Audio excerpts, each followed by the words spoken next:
شما إسرائيل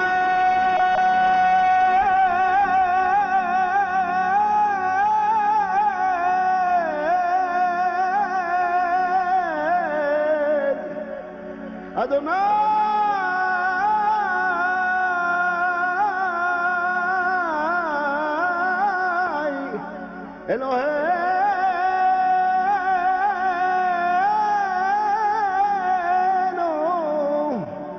أدوناي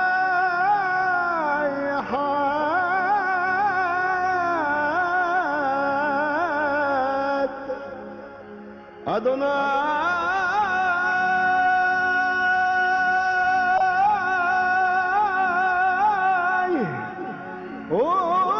إلهيم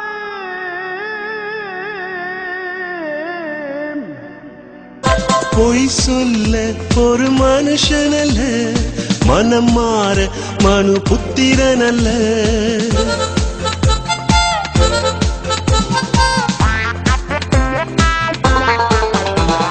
பொய் சொல்ல ஒரு மனுஷன் அல்ல, மனம் மாற மனு புத்திரன் அல்ல. நம்பத்தக்கவர், உண்மையுள்ளவர், சொன்னதை செய்பவர். அவர் நம்பத்தக்கவர், உண்மையுள்ளவர், சொன்னதை செய்பவர். நேற்றும் இன்றும் நாளை என்றும் மாறாதவர், நம்பினோரை என்றும் அவர் கைவிடாதவர். நம்பத்தக்கவர், உண்மையுள்ளவர், சொன்னதை செய்பவர், சொன்னதை செய்பவர். Shalom, praise the Lord. இந்த காலை நேரத்திலும் உங்கள் எல்லாரும் நண்பர்களுடன் நான் வாழ்த்தி வரவேற்கிறேன். நாம் இந்த நாட்களில் அடிப்படை உண்மைகளை அறிந்து கொள்வோம் என்கிற தலைப்பில் நாம் ஆண்டுடைய வார்த்தைகளை நாம் கவனிச்சுட்டு இருக்கோம். இதற்கு ஆதாரமாக மத்தேயு 7ஆம் அதிகாரத்தில் 24 இருந்து 28 வரைக்கும் இருக்கிற வசனங்களை நாம் ஆதாரமாக வைத்து நாம் அநேக காரியங்களை நாம் படிச்சுட்டு இருக்கோம். வாசிக்கலாம். மத்தேயு 7ஆம் அதிகாரம் 24 இருந்து 28 வரைக்கும். ஆகையால் நான் சொல்லி இந்த வார்த்தைகளை கேட்டு இவைகளின்படி செய்கிறவன் எவனோ அவனை கண்மலையின் மேல் தன் வீட்டை கட்டின புத்தியுள்ள மனுஷனுக்கு ஒப்பிடுவேன். பெருமழை சொரிந்து பெருவெள்ளம் வந்து காற்று அடித்து அந்த வீட்டின் மேல் மோதியும் அது விழவில்லை. ஏனென்றால் அந்த கண்மலை மேல் அஸ்திபாரம் போடப்பட்டிருந்தது. நான் சொல்லி இந்த வார்த்தைகளை கேட்டு இவைகளின்படி செய்யாதிருக்கிறவன் எவனோ அவன் தன் வீட்டை மணலின் மேல் கட்டின புத்தியில்லாத மனுஷனுக்கு ஒப்பிடப்படுவான். பெருமழை சொரிந்து பெருவெள்ளம் வந்து காற்று அடித்து அந்த வீட்டின் மேல் மோதின போது அது விழுந்து முழுவதும் அமிழ்ந்தது என்றார். அப்போ பாருங்க, 2 விதமான வீடு. இந்த 2 வீட்டுக்குமே ஒரே விதமான சோதனை தான் வருது. ஆனா ஒரு வீடு உறுதியா நிக்குது, பட் இன்னொரு வீடு உறுதியா நிக்கல. அது இடிந்து விழுந்தது, விழுந்து அழிந்தது அப்படின்னு நம்ம படிக்கிறோம். இதுக்கு காரணம் என்ன அப்படின்னா, வீட்டு மேல மிஸ்டேக்கான கிடையாது. அந்த 2 வீடுகள்லையும் மேட்ரு எங்க இருக்குன்னா அஸ்திபாரத்துல, ஃபவுண்டேஷன், அந்த பேஸ்மெண்ட் சொல்றாங்க பாருங்க, அந்த அஸ்திபாரத்துல தான் மேட்டர். ஒரு வீடுடைய அஸ்திபாரம் நல்லா இருக்கு, அதனால பெருமழை பெருங்காற்று பெருவெள்ளம் வந்த போதும் அந்த வீடு உறுதியா நிக்குது. பட் இன்னொரு வீடு மணல் மேல கட்டப்பட்டு அதனுடைய அஸ்திபாரம் சரியா இல்லாதனால ஒருவேளை அந்த வீடு அதாவது மேலோட்டமா பார்த்தா ரொம்ப பளபளப்பா இருக்கக்கூடியதா இருக்கும், ஆனா அதனுடைய அஸ்திபாரம் சரியில்லாததுனால அந்த வீடு இடிந்து அழிந்ததுன்னு படிக்கிறோம். அப்போ அஸ்திபாரம் ரொம்ப ரொம்ப ரொம்ப முக்கியம். அடிப்படை உண்மைகளை அறிந்து கொள்வோம், அதனாலதான் நம்ம அதுக்கு பேர் வச்சிருக்கோம். அப்ப நம்ம ஆண்டவரை எப்படி பார்க்கிறோம், அவரை பார்க்கிற விதம் எப்படி இருக்கு, ஆண்டவரை எப்படி நம்ம விசுவாசிக்கிறோம், அவரை நம்ம எப்படி நம்ம நம்புறோம், இதெல்லாம் நம்ம வாழ்க்கையில ரொம்ப முக்கியம் பாருங்க. சோ அந்த வகையில் தான் நம்ம இந்த பாடங்கள் எல்லாம் நம்ம படிக்க ஆரம்பிச்சிருக்கோம். சோ ஏற்கனவே 3 பாடத்தை நம்ம முடிச்சிட்டோம். திரியேக தேவன், அந்த பாடத்தை படித்தோம். 2வது பாடமாக நம்முடைய உண்மையான வடிவம், அவர் ஒரிஜினல் டிசைன், அதை நம்ம பார்த்தோம். 3வது நம்ம பார்த்தது என்ன அப்படின்னா பாவம், அதை பத்தி நம்ம படித்தோம். இப்ப நம்ம 4வது பாடமாக நேற்று மாலையிலிருந்து 4வது பாடமாக தேவ சத்தமும் நியாயப்பிரமாணமும் அப்படிங்கிற தலைப்புல நம்ம 4வது பாடத்தை படிக்க ஆரம்பிச்சிருக்கோம். இந்த தேவ சத்தமும் நியாயப்பிரமாணம் என்கிற இந்த விஷயத்துக்கு நம்ம எடுத்துக்கொண்ட இந்த வசனங்கள் ஆக்சுவலா ஒரு வசனம் கிடையாது. ரோமர் 7ஆம் அதிகாரத்துல 12, அப்புறம் 14, அதே 7ஆம் அதிகாரத்துல அப்புறம் 16, இந்த 3 வசனங்களை படிக்கும்போது வாசிக்கலாம். ரோமர் 7, 12, அப்புறம் 14, அப்புறம் 16. ஆகையால் நியாயப்பிரமாணம் பரிசுத்தம் உள்ளதுதான், கற்பனையும் பரிசுத்தமாயும் நீதியாயும் நன்மையாயும் இருக்கிறது. மேலும் நமக்கு தெரிந்திருக்கிறபடி நியாயப்பிரமாணம் ஆவிக்குரியதா இருக்கிறது. நானோ பாவத்துக்கு கீழாக விற்கப்பட்டு மாம்சத்துக்குரியவனாய் இருக்கிறேன். இப்படி நான் விரும்பாததை செய்கிறவனாய் இருக்க நியாயப்பிரமாணம் நல்லதென்று ஒத்துக்கொள்கிறேனே. இந்த நியாயப்பிரமாணத்தை பத்தி பவுல் அப்போஸ்தலனாகிய பவுல் 5 விதமான வர்ணனைகளை இங்க சொல்றார். சோ நியாயப்பிரமாணத்தை யாராவது கிறிஸ்தவங்க குறைவாக மதிப்பிடுவாங்க அப்படின்னா அது மிக மிக தவறு. ஓகே, அது ராங் மைண்ட் செட்டப். நியாயப்பிரமாணம் தப்பே கிடையாது, நியாயப்பிரமாணம் குறைவானதும் அல்ல. ஓகே, சோ நாங்க கிருபையை பிரசங்கம் பண்றோம் அப்படின்னு சொல்லி நியாயப்பிரமாணத்தை ரொம்ப இழிவா பேசுறது, அதை குறைவாக மதிப்பிடுவது என்பது செய்வார்கள். ஆனால் யாரும் அப்படி செய்யறது இல்ல. அப்படி எங்கேயாவது அப்படி நடக்கும், செய்யறாங்க, அப்படி பிரசங்கம் பண்றாங்க அப்படின்னா அது மிக மிக தவறு, ராங். ஆனா இங்க பாருங்க, நியாயப்பிரமாணத்தை அழகா வர்ணிக்கிறார். அவர் சொல்றாரு, நியாயப்பிரமாணம் பரிசுத்தம் உள்ளது, அடுத்து அது நீதியா இருக்கு, அடுத்து அது நன்மையா இருக்குது. 4வது சொல்றாரு நியாயப்பிரமாணம் ஆவிக்குரியது. அடுத்து 5வது சொல்றாரு இந்த நியாயப்பிரமாணம் என்பது நல்லது.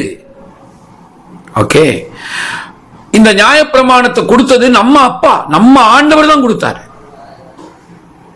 இத வேற யாரோ கொடுக்கல, நம்ம அப்பா தான் கொடுத்தாரு. அவர் பரிசுத்தர் பாருங்க, அதனால அவர் கொடுத்த நியாயப்பிரமாணம் பரிசுத்தம் உள்ளது. அவர் நீதி உள்ளவர், சோ நியாயப்பிரமாணமும் நீதி உள்ளது. அவர் நன்மைகளின் நாயகரா இருக்கிறதுனால இந்த நியாயப்பிரமாணம் நன்மையா இருக்கு. அவர் ஆவியா இருக்கிறார், தேவன் ஆவியா இருக்கிறார், சோ நியாயப்பிரமாணமும் ஆவிக்குரியது. நியாயப்பிரமாணம் நல்லது, ஏன்னா கொடுத்தவர் நல்லவர் பாருங்க.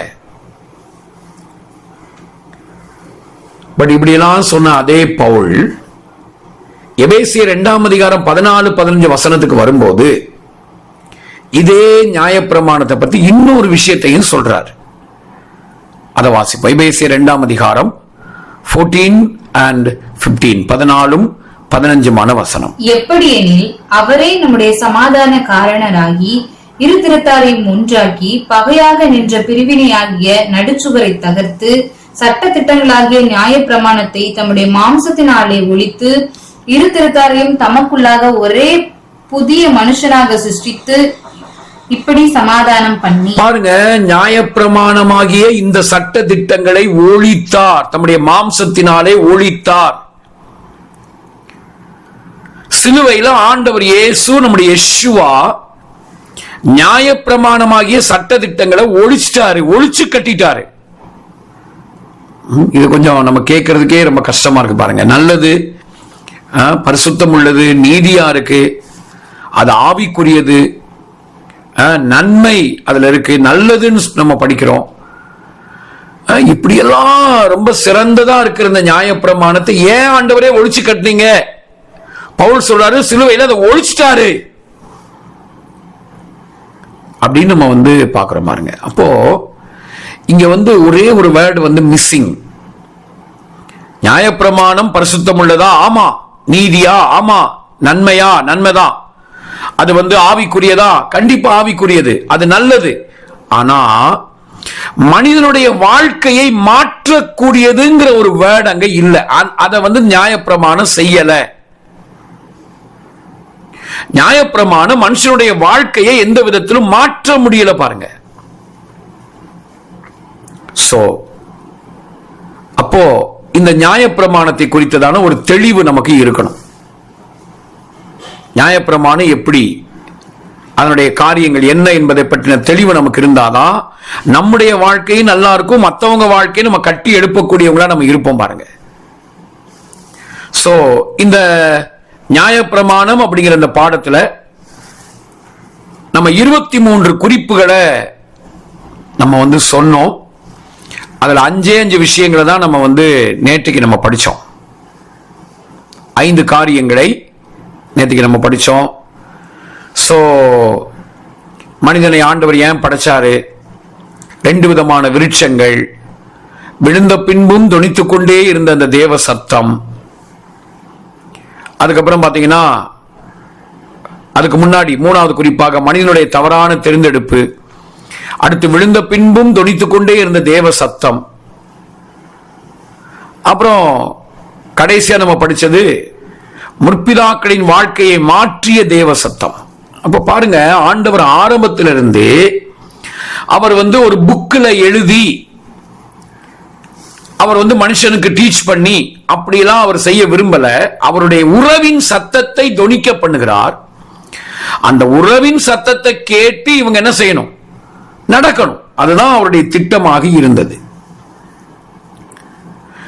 சோ ஆண்டவர் அப்படிதான் அவர் திட்டம் பண்ணி வச்சிருந்தார். ஓகே, சரி. இப்ப நம்ம 6வது குறிப்புக்குள்ளாக நம்ம கடந்து போறோம். சோ 7 முற்பிதாக்களை பார்த்தோம். ஏனோக்கு, நோவா, ஆபிரகாம், ஈசாக்கு, யாக்கோபு, யோசேப்பு, மோசே, இவங்க எல்லாருடைய வாழ்க்கையையும் மாற்றியது ஏதோ ஒரு பிரமாணம் அல்ல. ஏதோ ஆண்டவர் ஒரு புக்கை கொண்டு அந்த புக்கை கொடுத்து இதை படிச்சு நீ மாறிக்கோ அப்படின்னு சொல்லல. அவர் தேவ சத்தத்தை, தம்முடைய உறவின் சத்தத்தை தொனிக்க பண்றாரு. அந்த சத்தம் தான், அந்த வாய்ஸ் அவங்க வாழ்க்கையில மாற்றத்தை கொண்டு வருது.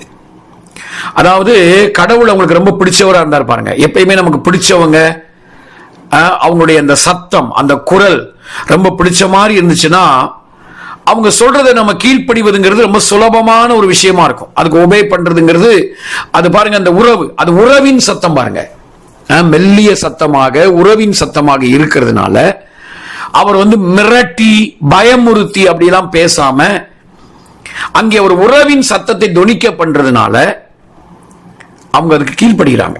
அவங்க வாழ்க்கையில மிகப்பெரிய டிரான்ஸ்பர்மேஷன் உண்டாக்குது, மாற்றத்தை உண்டாக்குது. இதை கவனிச்சோம். இப்போ 6வது விஷயமா, 6வது குறிப்பாக நம்ம பார்க்கிற விஷயம் என்ன, நியாயப்பிரமாணம் வந்த விதம். இந்த நியாயப்பிரமாணம் எப்படி வந்துச்சு இது நமக்கு தெரியணும் பாருங்க. சோ நமக்கு தெரியும், ஆபிரகாம், ஈசாக்கு, யாக்கோபு, யோசேப்பு. யோசேப்புடைய நாட்களில் ஜனங்க எகிப்துக்கு போறாங்க, பஞ்சகாலத்தின் நிமித்தமாக எகிப்துக்கு போறாங்க. அதுக்கப்புறம் பாத்தீங்கன்னா அவங்க ரொம்ப செல்வ செழிப்போட தான் அங்க இருக்கிறாங்க. அப்புறம் யோசேப்பு மரித்து போகிறான். அதுக்கப்புறம் யோசேப்பை அறியாத பார்வோன் வர்றான். அப்போ ஜனங்களை பயங்கரமா ஒடுக்குறாங்க. அந்த பார்வோன் ஒடுக்குகிறான். மக்கள் அடிமைத்தனத்துக்குள்ள போய் தவிக்கிறார்கள். இந்த தவிக்கிற நேரத்தில் தான் ஆண்டவர் மோசேயை தேர்ந்தெடுத்து, மோசேயை நீ போ, என்னுடைய ஜனங்களை நீ தான் விடுதலை ஆக்கணும், உன்னதான் அனுப்ப போறேன்னு சொல்லி யாத்திராகமம் 3ஆம் அதிகாரம் 4ஆம் அதிகாரத்துல எல்லாம் கோலை போடுறாரு. கோலை போட சொல்ற, கையில இருக்கிறது என்னன்னு கேட்கிறாரு, கோலுப்பா, அந்த கோலை போடு. உடனே அது சர்ப்பமா மாறுது, அதை வாழை பிடிங்கிறாரு, கோலா மாறுது. இப்படி நிறைய இந்த மோசையோட பேசி இப்படியாக அவர் சாக்கு போக்குகள் சொன்னாலும் உன்னை விடமாட்டேன்டா அப்படின்னு சொல்லி கூட ஹெல்ப்புக்கு ஆரோனை அனுப்பி இப்படியாக ஜனங்களை விடுவிக்கும்படியாக மோசையை அனுப்புறார். சோ யாத்திராகமத்திலும் இதெல்லாம் பார்க்கிறோம். சோ 10 வாதைகள் அங்க வருது.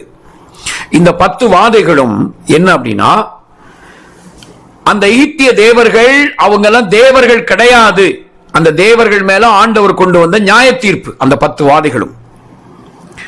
சோ எகிப்தியர்களும் ஒன்னு அறியணும், இஸ்ராயலர்களும் ஒன்னு அறியணும். என்னது? இந்த யெகோவா தேவன் தான் தேவன், மீதி பேர் யாருமே தேவர்கள் கிடையாது அப்படிங்கறத காண்பிக்கும்படியாக அவர் அங்க என்ன செய்யறாருன்னா நியாய தீர்ப்பை கொண்டு வருகிறார். இப்படி நியாய தீர்ப்பை கொண்டு வந்து 10 வாதைகளை அனுப்புறார். 9 வாதைகளையும் பார்வோன் கடினமா தான் இருக்கான். இந்த 10வது வாதையில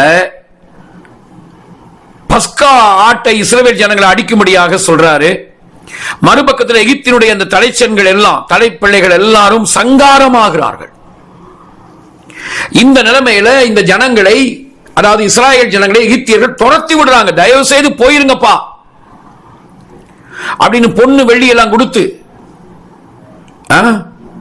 நீங்க போனா சரி, நாங்க எதெல்லாம் உங்களுக்கு உங்க பணத்தை அபகரிச்சோமோ, கூலிய ஒழுங்கா கொடுக்காம போனோமோ, அதெல்லாம் வட்டி முதலமா வாங்கிக்கோ, கிளம்புடா அப்படின்னு கிளப்பி விட்டானுங்க. சோ பஸ்கா ஆட்டுக்குட்டி அடிக்கப்பட்டு இந்த இஸ்ரவேல் ஜனங்கள் அதை அடித்து புசித்து அவங்க எகிப்தை விட்டு செங்கடலை கடந்து பாருங்க. இந்த ஆபிப் மாசம் 14, 15ஆம் தேதிகள்ல அவங்க புறப்பட்டு அப்படியே 3 மாதம் டிராவல் பண்ணி இப்போ சீனாய் மலை அடிவாரத்துக்கு வர்றாங்க. ஓகே, இப்ப யாத்திராகமம் 19:3-6 நம்ம எடுத்துக்கொள்வோம். இதுக்கு கேட்ட நான் ஒரு விஷயத்தை நான் சொல்றேன். ஆண்டவர் நோவாவோடு உடன்படிக்கை செய்தார். உடன்படிக்கைகளை பத்தின ஒரு விஷயத்தை சைட் ட்ராக்கா நான் சொல்றேன். ஆண்டவர் நோவாவோடு உடன்படிக்கை செஞ்சாரு. அந்த உடன்படிக்கையின்படிதான் வானவில்லாம் ஏற்படுத்தி ஜலப்பிரளயத்தினால இனிமேல் அந்த உலகத்தை அழிக்க மாட்டேன்னு சொன்னாரு. அதுக்கப்புறம் பாத்தீங்கன்னா ஆபிரகாமோடு உடன்படிக்கை செய்றார். இந்த ஆபிரகாமோடு ஆண்டவர் செய்த உடன்படிக்கைக்கு பேர் என்ன அப்படின்னா, அந்த உடன்படிக்கைக்கு பேரு என்ன அப்படின்னா கிராண்ட் கவனன்ட், அதாவது நிபந்தனையற்ற உடன்படிக்கை. ஆபிரகாமோடு ஆண்டவர் பண்ண உடன்படிக்கை என்னன்னா நிபந்தனையற்ற உடன்படிக்கை, கிராண்ட் கவனன்ட். அங்க என்ன மேட்டர்னா, நீ என் கூட உறவுல மட்டும் இரு, என்னோட இரு, என் கூட உறவுல இரு, அவ்வளவுதான். மீதி எல்லாம் உன் வாழ்க்கைக்கு நான் பார்த்துக்குவேன். இங்க எந்த விதமான கண்டிஷன்ஸ் ஒன்னும் கிடையாது. ஓகே, அங்க ஆபிரகாம் நிறைவேற்றினதாக சொல்லப்படுற எல்லா காரியங்களுமே ஆண்டவர் தான் நிறைவேற்ற வைக்கிறார். நீங்க அப்போஸ்தலர் 7ஆம் அதிகாரத்துல படிச்சு பாத்தீங்கன்னா, ஆபிரகாம் தன்னுடைய சொந்த தேசத்தை விட்டு வந்தது கூட ஆபிரகாம் சொந்த பலத்துல வரல. அங்க போட்டிருக்கும் மகிமையின் தேவனை தரிசித்தான். அந்த மகிமையின் தேவனை தரிசிச்சதுனால அந்த மகிமை தான் அவரை புறப்பட வைக்குது அங்க இருந்து. ஓகே, சோ ஆபிரகாமை பொறுத்த வரைக்கும் ஆபிரகாமுடைய வாழ்க்கையில அவருடைய ஒரே ஒரு காரியம், நீ என் கூட உறவுல இரு, உனக்கு என்ன செய்யணுமோ எல்லாம் நான் செய்வேன். சோ இந்த ஆபிரகாமோடு செய்த அந்த கிராண்ட் கவனன்ட்ல தான் கர்த்தர் என்ன பண்றாரு, தம்முடைய சத்தத்தை தொனிக்க பண்றார், உறவின் சத்தத்தை தொனிக்க பண்றார். அந்த ஸ்வீட் வாய்ஸ், அவருடைய சத்தம் தொனிக்குது. அங்கதான் ஆபிரகாமுடைய வாழ்க்கை மாறுது, ஈசாக்குடைய வாழ்க்கை மாறுது, யாக்கோபு இஸ்ராயேலா மாறுறாரு, யோசேப்புடைய வாழ்க்கை மாறுது. இப்படி எல்லாம் நடக்குது. இப்போ யாத்திராகமம் 19ல 3-6 வரைக்கும் நீங்க பாத்தீங்கன்னா, இப்ப சீனாய் மலைக்கு வந்துட்டாங்க. சீனாய் மலை அடிவாரத்துல நிக்கிறாங்க ஜனங்க. நின்ன உடனே இப்ப ஆண்டவர் பேசுறார். இப்ப நம்ம நியாயப்பிரமாணம் வந்த விதத்தை நம்ம பார்த்துக்கிட்டு இருக்கோம். படிங்க இப்போ யாத்திராகமம் 19:3-6 வரைக்கும், 3-6. மோசே தேவனிடத்திற்கு ஏறி போனான். கர்த்தர் மலையிலிருந்து அவனை கூப்பிட்டு, நீ யாக்கோபு வம்சத்தாருக்கு சொல்லவும் இஸ்ரவேல் புத்திரருக்கு அறிவிக்கவும் வேண்டியது என்னவென்றால், நான் எகிப்தியருக்கு செய்ததையும், நான் உங்களை கழுகுகளுடைய செட்டைகளின் மேல் சுமந்து உங்களை என்னண்டையிலே சேர்த்துக் கொள்ளுகிறதையும் நீங்கள் கண்டிருக்கிறீர்கள். இப்பொழுது நீங்கள் என் வாக்கை உள்ளபடி கேட்டு என் உடன்படிக்கையை கைக்கொள்வீர்களானால் சகல ஜனங்களிலும் நீங்களே எனக்கு சொந்த சம்பத்தாய் இருப்பீர்கள். பூமி எல்லாம் என்னுடையது. நீங்கள் எனக்கு ஆசாரிய ராஜ்யமும் பரிசுத்த ஜாதியாயும் இருப்பீர்கள் என்று நீ இஸ்ரவேல் புத்திரரோட சொல்ல வேண்டிய வார்த்தைகள் என்றார். பாருங்க, இப்போ கவனிங்க, இங்க ஒரு வேர்ட் இருக்கு. 5ஆம் வசனம் பாருங்க, எப்படி தொடர்ந்து பாருங்களேன். இப்பொழுது நீங்கள் என் வாக்கை உள்ளபடி கேட்டு என் உடன்படிக்கை கைக்கொள். அந்த என் வாக்கை இருக்கு இல்லையா, ஹீப்ரூல அந்த வாக்கு என்பது கோல், QOL, கோல், குஃப் லாமேட். கோல் அப்படின்னா அந்த ஆதியாகமம் 3:8 இருக்கிறதுல சத்தம், பகலில் குளிர்ச்சியான நேரத்தில் உலாவுகிற தேவனுடைய சத்தம். அந்த சத்தம் என்கிற வேர்டு தான் இங்க இருக்கு ஹீப்ருல, கோல். படிங்க ஆதியாகமம் 3:8, ஆதியாகமம் 3ஆம் அதிகாரம் 8வது வசனம். பகலில் குளிர்ச்சியான வேளையிலே தோட்டத்தில் உலாவுகிற தேவனாகிய கர்த்தருடைய சத்தத்தை அவர்கள் கேட்டார்கள். அங்கேயும் அந்த சத்தம் இருக்கு பாருங்க, அந்த கோல். இங்க பேகோலி அப்படின்னு இருக்கு, பெத்து குஃப் லாமேட் யோத். பேகோலி அப்படின்னா என் வாக்கை அல்ல, அத கரெக்டா இருக்கிற மாதிரியே சொல்லணும்னா, நீங்கள் என் சத்தத்தை கேட்டு. அப்போ எப்படி ஆண்டவர் ஆதியிலிருந்தே தம்முடைய உறவின் சத்தத்தை தொனிக்க பண்ணி அதுக்கு முன்னாடி இருந்தவங்க எல்லாரையும் நடத்தினாரோ, அதே மாதிரி இந்த ஜனங்களையும் ஏறக்குறைய 45 லட்சம் ஜனங்கள்னு சொல்றாங்க. புருஷர்கள் மட்டும் 6 லட்சம் பேரு, அப்புறம் அவங்க மனைவி பிள்ளைங்க, அப்புறம் பல ஜாதியான கூட்டங்கள் எல்லாம் சேர்த்தா ஏறக்குறைய ஒரு 30 to 45 லட்சம் வரைக்கும் மக்கள் கூட்டம். இவங்க எல்லாரையுமே ஆண்டவர் எப்படி நடத்த விரும்புறார்னா, ஒரு பிரமாணத்தை கொடுத்து அதை எழுதி கொடுத்து அதை நீ பார்த்து நீ நடந்துக்கோ அப்படின்னு சொல்லாம அவர் என்ன விரும்பினார்னா, அங்க எப்படி உறவின் சத்தத்தை தொனிக்க பண்ணி நடத்தினது போலவே இங்கேயும் நான் உனக்கு உறவின் சத்தத்தை நான் தொனிக்க பண்றேன்னு சொல்றாரு. அது மட்டும் இல்ல, என் சத்தத்தை கேட்டு என் உடன்படிக்கையை நீங்க கை கொள்வீர்களானால் சொல்றாருல, அந்த உடன்படிக்கை என்பது என்னன்னா, ஆபிரகாமோடு செய்த அந்த நிபந்தனையற்ற உடன்படிக்கை, கிராண்ட் கவனன்ட். உன் கூட நான் உறவுல இருப்பேன், நீ என் கூட உறவுல இரு, நான் உன்னை அழகா நடத்துவேன். என் சத்தத்தை தொனிக்க பண்ணி அடுத்து என்ன பண்ணணும், நெக்ஸ்ட் ஸ்டெப் என்ன, அடுத்த ஸ்டெப் என்ன, என் சத்தம் தொனிக்கும். சோ நீங்களும் என் சத்தத்தை கேட்டு சித்தம் செய்யணும்.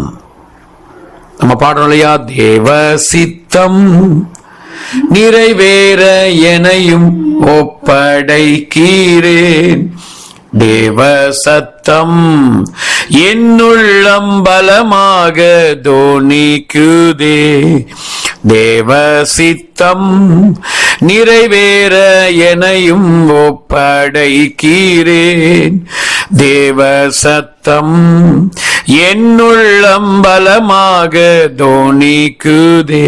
அப்போ இந்த தேவ சத்தத்தை கேட்டு அந்த உறவின் சத்தத்துல மயங்கி சித்தம் செய்யணும். இப்படிதான் ஆண்டவர் உங்களை நடத்தினார். இப்படி நீங்க சத்தத்தை கேட்டு அந்த நிபந்தனையற்ற உடன்படிக்கைக்கு நீங்க உட்பட்டு இருந்தீங்கன்னா, உங்க எல்லாரையுமே நான் ராஜரீக ஆசாரிய கூட்டமா நான் மாத்துவேன். உங்க எல்லாரையுமே ராஜாக்களும் ஆசாரியருமாக நான் மாத்திடுவேன். நீங்க என்னுடைய சம்பத்து, என் சொத்துடா நீங்க. ஆண்டவர் அங்க கொஞ்சிற மாதிரி பேசுறாரு. என் சொத்தே நீங்க தான்டா, சம்பத்து நீங்க தான், என்னுடைய சொந்த சம்பத்து, எனக்கு சொத்தே நீங்க தான் அப்படின்னு ஆண்டவர் சொல்றார். யோசிச்சு பாருங்க, நம்ம சொல்றோம் என் ஆசை நீங்க தான், என் தேவை நீங்க தான், என் சொந்தம் நீங்க தான், என் சொத்து நீங்க தான். இது நம்ம அவரை பார்த்து சொல்றோம். ஆனா இங்க அவர் நம்மளை பார்த்து சொல்றாரு, நீதான்பா என் சொத்து, என் சத்தத்தை மட்டும் நீ கேளு. கேட்டேன்னா உங்க எல்லாரையும், இந்த 45 லட்சம் ஜனங்கள் இருக்காங்களே, இந்த அத்தனை பேரையும் என் சொத்தா நான் நினைக்கிறேன். நீங்க தான் என் சொத்து. உங்க எல்லாரையுமே தனித்தனியா ஒவ்வொருத்தரையும் ராஜாக்களும் ஆசாரியருமாக இந்த உலகத்துக்கு நான் மாற்ற விரும்புறேன் அப்படின்னு சொல்றார். பட் இங்க என்ன நடந்துச்சு பாருங்க, ஆண்டவர் இங்கேயும் அதே அந்த முற்பிதாக்களுக்கு எப்படி அந்த சத்தத்தை கேட்டவங்க மாறினாங்களே, அதே சத்தத்தை தான் இங்க கொண்டு வர்றார். அதே சத்தத்தை கொண்டுதான் நடத்தணும்னு விரும்புறார். அந்த ஆபிரகாமுடைய உடன்படிக்கை தான், அந்த நிபந்தனையற்ற உடன்படிக்கை, கிராண்ட் கவனன்ட், அந்த உடன்படிக்கையை தான் இங்க கொண்டு வர்றார். ஆனா என்ன நடக்குது? 7ஆம் வசனம், யாத்திராகமம் 19:7, மோசே வந்து ஜனங்களின் மூப்பரை அழைப்பித்து கர்த்தர் தனக்கு கற்பித்த வார்த்தைகளை எல்லாம் அவர்களுக்கு முன்பாக சொன்னான். அதற்கு ஜனங்கள் எல்லோரும் ஏகமாய் கர்த்தர் சொன்னவைகளை எல்லாம் செய்வோம் என்று பிரதி உத்தரம் சொன்னார். முதல் முறை ஆண்டவர் சொன்னதெல்லாம் நாங்க செய்வோம்னு பிரதி உத்தரம் சொல்றாங்க. ஆனா அதுக்கப்புறம் பாருங்களேன், திரும்பவும் மோசே ஆண்டவர் சமூகத்துக்கு போறார். படிங்க. சொன்ன வார்த்தைகளை மோசே கர்த்தரிடத்தில் தெரிவித்தான்.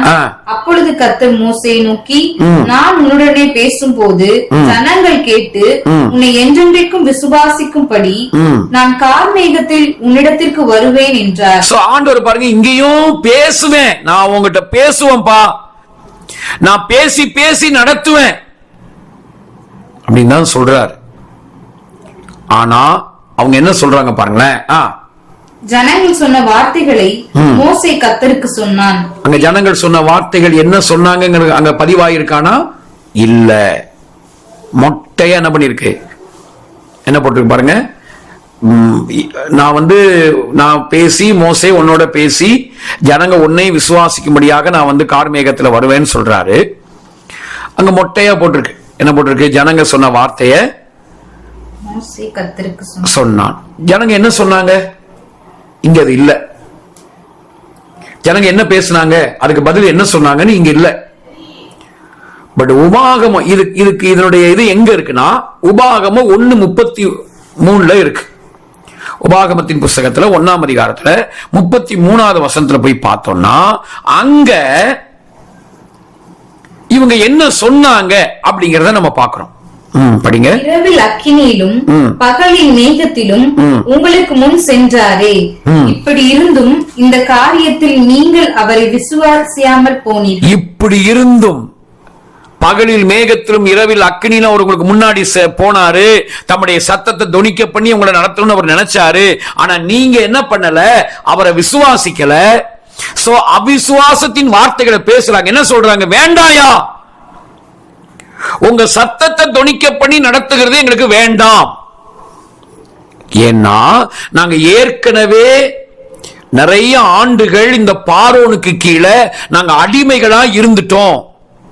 அவன் எங்களுக்கு ரூல்ஸ் போட்டு கரெக்ட் டைம் வரணும், இந்த வேலை இப்படி செய்யணும், ஒரு செங்கல் கூட குறையக்கூடாது, குறைஞ்சா அடி, உங்க எல்லாரையும் மிளாறுனால அடிப்பண்டா, இப்படி சொல்லி எங்களுக்கு ரூல்ஸ் அண்ட் ரெகுலேஷன் போட்டு சட்டங்களை போட்டு நடத்தினான். அதனால எங்களுக்கு உங்க சத்தம் வேண்டாப்பா, நாங்க அடிமைகளா இருந்துட்டோம், எங்களுக்கு சட்டங்களை கொடுங்க. ஓகே, எங்களை சட்ட திட்டங்களை கொடுத்து ரூல்ஸ் அண்ட் ரெகுலேஷன் ரூல்ஸ் போட்டு நடத்துங்க. நாங்க அப்படியே பழகிட்டோம், இந்த சத்தம் எல்லாம் கேட்டு பழகிறது எங்களுக்கு முடியாது. சோ எங்களுக்கு நாங்க விசுவாசிக்க முடியல எங்களால. சோ எங்களுக்கு சட்டங்களை கொடுங்க அப்படின்னு இவங்க வந்து இங்க என்ன பண்றாங்கன்னா, ஏன்னா அவங்க ஏற்கனவே அப்படி பழகி இருக்காங்க பாருங்க. சோ சட்டங்களை அவர்கள் கேட்கிறாங்க. அததான் அவங்க அதை வந்து மோசே எங்க சொல்றாரு, நீங்க அவரை விசுவாசிக்கல. அவர் உங்களை வந்து சத்தத்தை கேட்டு ஆபிரகாமோடு பண்ண அந்த உடன்படிக்கையின்படி உங்களை நடத்தணும்னு நினைச்சாரு. ஆனா நீங்க அவரை விசுவாசிக்கல. சோ நீங்க விசுவாசிக்காததுனால அவருடைய டைப் என்னன்னா, ஓகே போ கழுத அப்படின்னு உன்னை விட்டுறவும் முடியாது. நான் சொன்னதுக்கு நீ வந்து ஒத்து வரல, அதனால போய் தொலை அப்படின்னு உன்னை விடவும் நான் மாட்டேன், உன்னை விட முடியாது. சோ உன்னை கைவிடவும் முடியாது, என்னால உன்னை கட்டாயப்படுத்தவும் மாட்டேன். சோ நான் உன்னை கைவிடவும் இல்லை, உன்னை கட்டாயப்படுத்தவும் மாட்டேன். அதனால ஓ லெவலுக்கு இறங்கி நான் கேம் ஆடுறேன்னு சொல்லி, ஓகே உனக்கு பெட்டர் மாஸ் ரைட் தான் வேணும், ஓகே அப்படியே நம்ம கேம் ஆடுவோம், உனக்கு நான் பெட்டர் மாஸ் ரைட்டே நான் கொடுக்குறேன். நான் வந்து உன்னை ரொம்ப உயர்ந்த விதத்துல என் சத்தத்தை தொனிக்க பண்ணி, என் சத்தம் கேட்டு கேட்டு, என் வாய்ஸ் கேட்டு கேட்டு கேட்டு நீ நடக்கணும், நீ வாழணும், அந்த உறவின் சத்தத்திலேயே நீ வாழணும் நான் நினைச்சேன். ஆனா நீ வந்து முடியாது, எனக்கு சத்தம் வேண்டாம், சட்டம் தான் வேணும்னு கேட்கிற. அதனால ஓ லெவலுக்கு இறங்கி நான் கேம் ஆடுறேன்னு சொல்லிதான் இப்ப யாத்திராகம 20ஆம் அதிகாரத்துல இருந்து கர்த்தர் என்ன செய்யறாரு, அவங்களுக்கு நியாய பிரமாணத்தை கொடுக்கிறார். பாருங்களேன், ஆண்டவர் வந்து அவங்க வந்து நாங்க வந்து எங்களுக்கு சட்டம் தான் வேணும், எங்களுக்கு சத்தம் வேண்டாம் அப்படின்னு சொல்லி அந்த பிரதியுத்தரம் சொன்னாங்க பாருங்களேன். அந்த 9வது வசனம் திரும்ப படிங்க, யாத்திராகமம் 19:9. அவங்க சொன்ன பிரதியுத்தரத்தை வந்து நம்ம என்ன செய்யணும்னா உபாகமம் 1:33 இங்க கனெக்ட் பண்ணணும். அவிசுவாசத்தின் வார்த்தைகளை தான் அங்க பேசுறாங்க. அவங்க வேண்டாம், எங்களுக்கு சத்தம் வேண்டாம், எல்லார மாதிரி எப்படி அது பின்னாடி கேட்டாங்களே, அவங்க மைண்ட் செட் நமக்கு புரியணும். பின்னாடி கேட்டாங்களே எல்லாருக்கும் ராஜா இருந்த மாதிரி எங்களுக்கு ராஜா கொடுங்க. எப்ப ராஜா வந்தா உங்களை அடக்கி ஆளுவான், அப்படி பண்ணுவான் இப்படி பண்ணுவான் ஆண்டவர் எவ்வளவு சாமுவேல் மூலமா சொல்லி பார்க்கிறார். ஆனாலும் இல்ல எங்களுக்கு ராஜா வேணும் அப்படின்னு கேட்ட மாதிரியே தான் இங்கேயும் நடக்குது. 9 படிங்க. அப்பொழுது கர்த்தர் மோசேயை நோக்கி, நான் உன்னோட பேசும்போது ஜனங்கள் கேட்டு உன்னை என்றென்றைக்கும் விசுவாசிக்கும்படி கார்மேகத்தில் உன்னிடத்திற்கு வருவேன் என்றார். ஜனங்கள் சொன்ன வார்த்தைகளை மோசே கர்த்தருக்கு சொன்னார். ஜனங்கள் சொன்ன வார்த்தையை கர்த்தருக்கு சொன்ன உடனே இப்ப அவங்களுக்குள்ள அவிசுவாசத்தின் வார்த்தை வருது. அவங்க சத்தத்தை விரும்பல, சட்டத்தை தான் விரும்புறாங்க, ரூல்ஸ் தான் அவங்களுக்கு வேணும், வாய்ஸ் வேண்டாம் அப்படின்னு தெரிஞ்சவன. இப்ப பாருங்க, ஆண்டவர் அதுக்கு முன்னாடி என் சொத்தே நீங்க தான்ப்பா, என் சொத்துடா நீங்க, என்னுடைய பரிசுத்த ஆசாரிய கூட்டம், என்னுடைய ராஜா நீங்க அப்படின்லாம் கொஞ்சி கொஞ்சி பேசின சத்தம், ஆண்டுடைய சத்தம், இப்ப அந்த டோன் மாறுது. ஓகே, 10-13 வரைக்கும் பாத்தீங்கன்னா இப்ப அவர் பேசுற டோன் வந்து மாறுது. வாசிங்க. கர்த்தர் மோசேயை நோக்கி, ஜனங்களிடத்தில் போய் இன்றைக்கும் நாளைக்கும் அவர்களை பரிசுத்தப்படுத்து, அவர்கள் தங்கள் வஸ்திரங்களை தோய்த்து 3ஆம் நாளைக்கு ஆயத்தப்பட்டிருக்க கடவர்கள். 3ஆம் நாளில் கர்த்தர் சகல ஜனங்களுக்கும் பிரத்யட்சமாய் சீனாய் மலை மேல் இறங்குவார். ஜனங்களுக்கு சுற்றிலும் நீ ஒரு எல்லையை குறித்து அவர்கள் மலையில் ஏறாதபடிக்கும் அதன் அடிவாரத்தை தொடாதபடிக்கும் எச்சரிக்கையாய் இருங்கள் என்று அவர்களுக்கு சொல். மலையை தொடுகிறவன் எவனும் நிச்சயமாகவே கொல்லப்படுவான். ஒரு கையும் அதை தொடல் ஆகாது. தொட்டால் நிச்சயமாக கல்லெறியுண்டு அல்லது ஊடுருவ எய்யுண்டு சாக வேண்டும். மிருகமானாலும் சரி மனிதனானாலும் சரி உயிரோட வைக்கப்படலாகாது. எக்காலம் நெடுந்தொனியாய் தொனிக்கையில் அவர்கள் மலையின் அடிவாரத்தில் வரக்கடவர்கள் என்றார். பாருங்க, மிருகமோ யாரோ மலையை தொட்ட செத்துருவடா. எல்லைக்கு உள்ளதான் இருக்கணும், எல்லையை தாண்டி வந்துடாத. அதுக்கு முன்னாடி எவ்வளவு அன்பா எப்பா கழுகு செட்டையின் கீழே நடத்தினது போல, புரியுதா? கழுகு செட்டை மேல சுமந்தது போல நான் உங்களை சுமந்துகிட்டு வந்தேன்னு க்ளோஸா பேசுறாரு. அவருடைய உறவு ரொம்ப க்ளோஸா இருக்கு. என் செட்டையில உங்களை வச்சிருந்தேன். அந்த பிரிக்கப்பட முடியாத அளவுக்கு அந்த க்ளோஸ்னஸ். நீங்க தான் என்னுடைய சொந்த சம்பத்து, பரிசுத்த கூட்டம், ராஜரீக கூட்டம் அப்படின்லாம் சொன்னவரு இப்ப இவனுங்க வந்து நாங்க அதை விசுவாசிக்கலையா, எங்களுக்கு சத்தம் எல்லாம் வேலைக்காகாது, எங்களுக்கு சட்டம் தான் வேணும் அப்படின்னு கேட்ட உடனே இப்ப ஆண்டவர் இவங்க லெவலுக்கு இறங்கி என்ன பண்றாரு, தன்னுடைய டோனையே மாத்துறாரு. ஏன்னா இவனை கைவிட்ட முடியாது, தொலைஞ்சு போன விட்டுற முடியாது. அப்ப இவனை ஏதாவது ஒரு காரியத்தை பண்ணி அந்த சட்டங்களை கொடுத்து இவன் லெவலுக்கு இறங்கி இவனை எப்படியாவது பாதுகாக்கணும், இவனை ப்ரொடெக்ட் பண்ணணும். என்ன பண்றாருன்னா இப்ப சத்தமே மாறுது. மலையை எவனாவது தொட்ட செத்தடா நீ அப்படின்னு பேசுறாரு. கிட்ட வந்துராத, எல்லைக்குள்ளேயே இரு, உன் எல்லைக்குள்ள நீ இரு, என் எல்லைக்குள்ள நான் இருக்கேன், அந்த எல்லைக்குள்ள இருந்து டீல் பண்ணுவோம் அப்படின்னு சொல்லி இப்ப ஆண்டவர் என்ன பண்றாருன்னா அவருடைய சத்தம் மாறுது. அதுக்கப்புறம் யாத்திராகமம் 20ஆம் அதிகாரத்தில் இருந்து ஆண்டவர் 10 கட்டளைகளை கொடுத்து அதோட சேர்த்து ஏறக்குறைய 613 கட்டளைகளை ஆண்டவர் இவங்களுக்கு கொடுக்கிறார். ஓகே, இததான் நம்ம நியாயப்பிரமாணம். இப்படிதான் நியாயப்பிரமாணம் வந்துச்சு. நியாயப்பிரமாணத்தை ஆண்டவர் விருப்பப்பட்டு கொடுக்கல, இவங்க விரும்பி கேட்டாங்க. சோ இவங்க விரும்பி கேட்டதுனால இவங்க லெவலுக்கு இறங்கி, ஓகே, இவனுக்கு சட்டம் தான் வேலைக்கு ஆகும், ஏன்னா இவன் அடிமையாவே இருந்து வந்துட்டான். இன்னும் அந்த அடிமை மனநிலை மாறல. சோ இவனுக்கு சத்தம் எல்லாம் வேலைக்கு ஆகாது, இவனுக்கு ஆபிரகாமுடைய உடன்படிக்கை இவனுக்கு டேலி ஆகாதுன்னு சொல்லிதான் இப்ப ஆண்டவர் பிரமாணங்களை கொடுக்கிறாரு.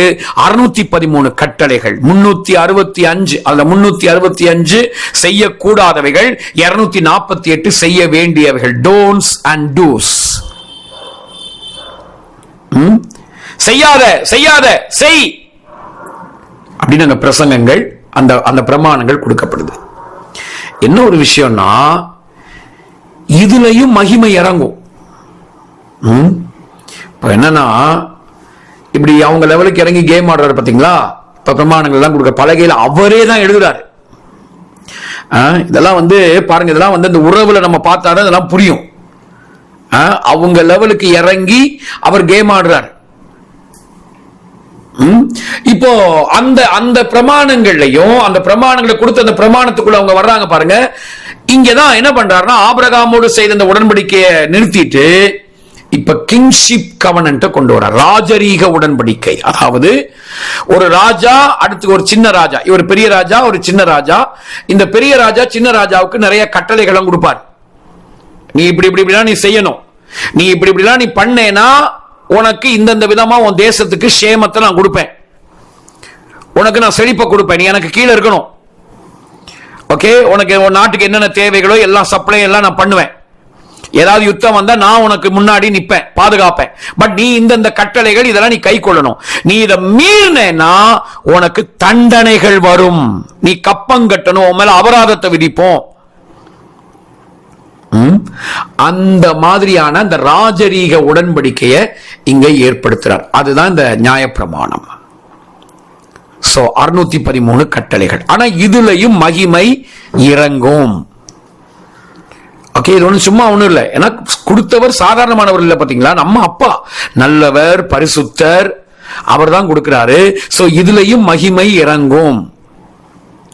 2 கொரிந்தியர் 3ஆம் அதிகாரம் 7, 8, 9ல பவுல் தெளிவா இதை சொல்றார். இப்ப இந்த பிரமாணத்துல மகிமை இறங்காது, அங்க எந்த ஒரு விளைவுமே இருக்காதுன்னா சொல்ல முடியாது. அங்க மகிமை இறங்கும், பிரகாசம், முக பிரகாசம் எல்லாம் வரும். படிங்க 7ல இருந்து, 2 கொரிந்தியர் 3ஆம் அதிகாரம் 7ல இருந்து. எழுத்துக்களினால் எழுதப்பட்டு கற்களில் பதித்திருந்த மரணத்துக்கு ஏதுவான ஊழியத்தை செய்த மோசேயினுடைய முகத்திலேயே மகிமை பிரகாசம் உண்டானபடியால் இஸ்ரவேல் புத்திரர் அவன் முகத்தை நோக்கி பார்க்க கூடாது இருந்தார்களே.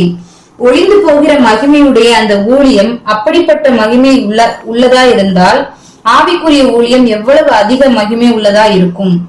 ஆக்கினை தீர்ப்பு கொடுக்கும் ஊழியம் மகிமை உள்ளதா இருந்தால் நீதியை கொடுக்கும் ஊழியம் அதிக மகிமை உள்ளதா இருக்குமே. இப்படியாக மகிமைப்பட்டிருந்த அந்த ஊழியம் இந்த ஊழியத்திற்கு உண்டாயிருக்கிற சிறந்த மகிமைக்கு முன்பாக மகிமைப்பட்டதல்ல. பாருங்க, அந்த ஊழியத்திலையும் ஒரு மகிமை இறங்குது. ஓகே, அங்க மகிமை இறங்குது. அதே மாதிரி இன்றைக்கும் கிறிஸ்தவங்களுக்குள்ள இந்த லா மைண்ட் செட்டை போட, எப்ப பார்த்தாலும் சும்மா கல்வாரி அன்பை பத்தி ஓரளவுக்கு சும்மா சொல்லிட்டு அதிகமா இந்த பிரசங்கத்துல இப்படி செய், இப்படி செய்யாத, இதை செய்தாயா, இதை நீ செஞ்சாதான் ஆண்டவர் மேல பிரியமா இருப்பாரு, இதை செய்யலையா அவர் மேல பிரியமா இருக்க மாட்டாரு.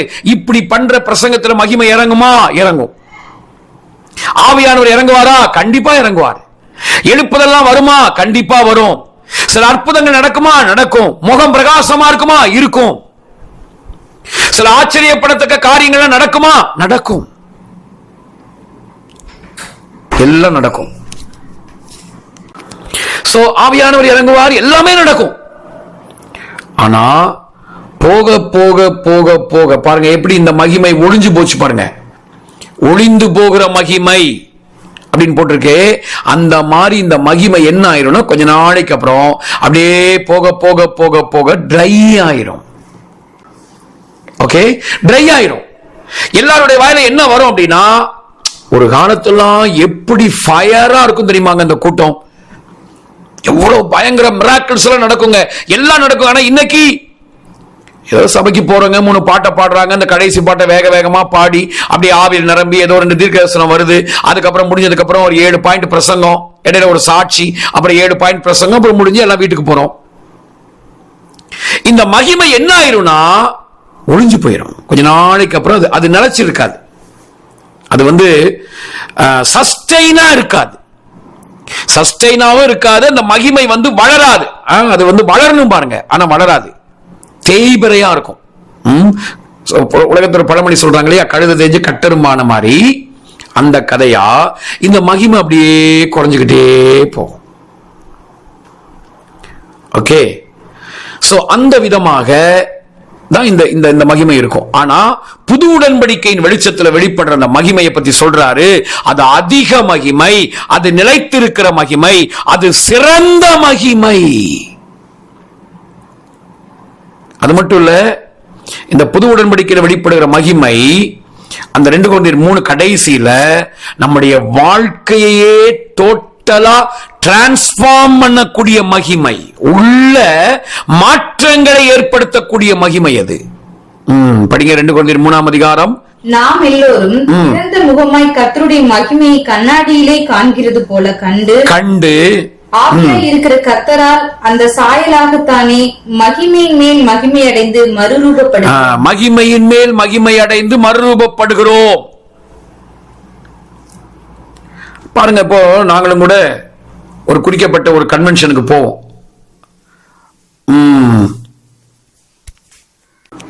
சோ அந்த கன்வென்ஷன்ல நீங்க பாத்தீங்கன்னா நாங்க போவோம். அங்க பாத்தீங்கன்னா நல்ல பாட்டுகள், நல்ல அங்க ஆனா கல்வாரிய பத்தி, கல்வாரி அன்பை பத்தி எல்லாம் பேசுவாங்க. ஆனா அந்த பிரசங்கத்துல அதிகமா எது இருக்கும்னா அவங்களுடைய பிரதிஷ்டை, தியாகம், இந்த மாதிரி விஷயங்கள். நாங்க பிரதிஷ்டையா இருக்கோம், நாங்க பிரதிஷ்டை பண்ணி வந்திருக்கோம் ஆண்டவருக்காக, கர்த்தருக்காக நாங்க வாழ்றோம், இப்படி எல்லாம் காரியங்களை செய்வாங்க. சோ இதுல என்னன்னா பாட்டுகள் நல்லா இருக்கும், அது நமக்கு ரொம்ப ரொம்ப ஆறுதலை கொண்டு வரும், அங்க ஆவியானவர் இறங்குவாரு.